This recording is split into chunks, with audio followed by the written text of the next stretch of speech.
రవి ప్రకాష్ సిలికానాంధ్ర ఆసుపత్రి Kuchipudi super speciality వైద్య సేవలు పూర్తిగా ఉచితం. పెన్షన్ల పంపిణీ విషయంలో అయితే తీవ్ర స్థాయిలో రాజకీయ దుమారం రేపుతుంది. అసలు ఇదే అంతా మంత మాటలు అనకాపల్లి వైసీపీ ఎమ్మెల్యే అభ్యర్థి మలసాల భరతున్నారు. సార్ చెప్పండి, ఏ విధంగా చూడొచ్చు? ఒకప్పుడు ఇంటికి వెళ్ళే పెన్షన్ ఇప్పుడు ఎందుకు బయట వాళ్ళే సచివాలయంకి వస్తున్న పరిస్థితి ఉంది? ఇదంతా ప్రతిపక్ష పార్టీల కుట్ర. చంద్రబాబు నాయుడు గారికి అనుకూలంగా ఉన్నటువంటి సంస్థ కానీ ఆయనకు అనుకూలంగా ఉన్నటువంటి వ్యక్తులు కానీ పిటిషన్ వేయడం వల్ల సెంట్రల్ ఎలక్షన్ కమిషన్కి పేద ప్రజలు, బడుగు బలహీన వర్గాలు, వృద్ధులు వీళ్ళందరూ కూడా చాలా ఇబ్బందులు పడుతున్నారు. వాళ్ళందరూ పెన్షన్ 1వ తారీఖున వాలంటరీ వ్యవస్థ ద్వారా వాళ్ళ ఇంటికి వెళ్ళేది 1వ తారీఖున 5వ తారీఖున.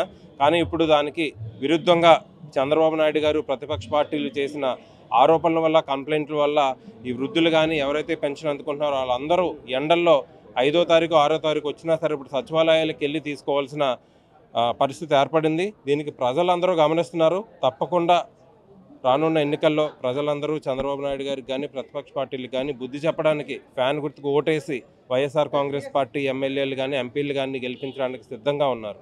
అనకాపల్లి ఏ విధంగా ఉంది సార్? రాజకీయం ప్రచారంలో వెళ్తున్నారు, ప్రజల దగ్గరికి వెళ్తున్నారు, ఏ విధంగా రెస్పాన్స్? అనకాపల్లిలో అసెంబ్లీలోని పార్లమెంట్లో కూడా చాలా బాగుంది. ప్రజల నుంచి స్పందన, అదేవిధంగా కార్యకర్తలు కానీ నాయకుల నుంచి కానీ సహకారం కానీ నాకు ముఖ్యంగా జనవరి 2వ తారీఖు నుంచి ఈ రోజు వరకు కూడా చాలా ఉత్సాహంగా మా అనకాపల్లి నియోజకవర్గ నాయకులు కానీ కార్యకర్తలు కానీ ప్రజలు కానీ సహకరిస్తూ వాళ్ళు సలహాలు ఇస్తూ, నేను కొత్తగా వచ్చినప్పటికీ వాళ్ళందరి సలహాలు వాళ్ళ అనుభవంతో నన్ను ముందుకు నడిపించి ఈరోజు ప్రతి ఊరు నేను వెళ్ళాను. వాళ్ళ సహకారంతో ప్రతి ఊర్లు ప్రతి ప్రజలకు కూడా వెళ్ళి వాళ్ళ కళ్ళల్లో ఆనందం చూస్తున్నాం. జగన్మోహన్ రెడ్డి గారి సంక్షేమం కానివ్వండి, జగన్మోహన్ రెడ్డి గారు చేసిన అభివృద్ధి కానివ్వండి, జగన్మోహన్ రెడ్డి గారు ఇంప్లిమెంట్ చేసిన నవరత్నాల పథకాలు కానీ వీటన్నిటితో ప్రజలందరూ చాలా ఆనందంగా ఉన్నారు. అదేవిధంగా మా క్యాడర్ కానీ మా నాయకులు కూడా చాలా ఉత్సాహంగా ఉన్నారు. తప్పకుండా రానున్న ఎన్నికల్లో వైఎస్ఆర్ కాంగ్రెస్ పార్టీ జెండా అనకాపల్లి అసెంబ్లీలో, పార్లమెంట్లో ఎగరేస్తాం. అదేవిధంగా పార్లమెంట్ పరిధిలో ఉన్న అన్ని నియోజకవర్గాల్లోనూ కూడా ఈరోజు ఈ పెంటకోట కన్వెన్షన్ హాల్లో అనకాపల్లి పార్లమెంట్ పరిధిలో ఉన్న నాయకులందరితోని కార్యకర్తల సమావేశం ఏర్పాటు చేయడం జరిగింది. దీనికి పెద్ద ఎత్తున తరలి వచ్చి వాళ్ళందరూ వైఎస్ఆర్ కాంగ్రెస్ పార్టీకి అండగా ఉన్నామని చెప్పి చాలా పెద్ద ఎత్తున మద్దతు ఇచ్చి సుబ్బారెడ్డి గారు కూడా ఇక్కడికి రావడం జరిగింది. మంత్రి గురునాథరావు గారు, మంత్రి అమర్నాథ్ గారు కానీ వీళ్ళందరూ వచ్చి దీనికి ప్రజలు కూడా పెద్ద ఎత్తున తరలి వచ్చి మంచి స్పందన వచ్చింది. ఈ ఊపుతో అనకాపల్లిలో తప్పకుండా ఎమ్మెల్యేగా నన్ను, ఎంపీగా ముత్యాల నాయుడు గారిని గెలిపించడానికి ప్రజలు సిద్ధంగా ఉన్నారు. అనకాపల్లి రాజకీయాల్లో ఎప్పుడు ఎంపీ అంటే లోకల్ వ్యక్తి ఉంటారు. ఇప్పుడు నాన్ లోకల్ వ్యక్తి ప్రతిపక్షాల్లో చూసుకుంటే ఎక్కడ కడప నుంచి సీఎం రమేష్ గారు వచ్చిన పరిస్థితి ఏ విధంగా చూడండి?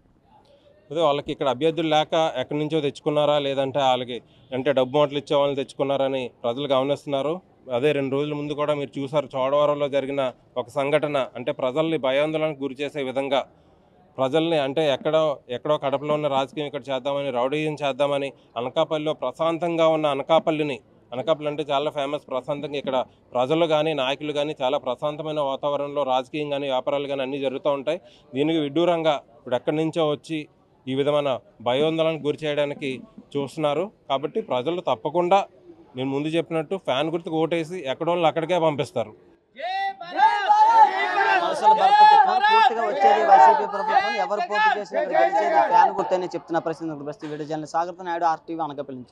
మరిన్ని వీడియోస్ కోసం ఛానల్ ని సబ్స్క్రైబ్ చేయండి. లేటెస్ట్ అప్డేట్స్ కోసం వాట్సాప్ ఛానల్ ని ఫాలో చేయండి. అండ్ లింక్ డిస్క్రిప్షన్ లో ఉంది.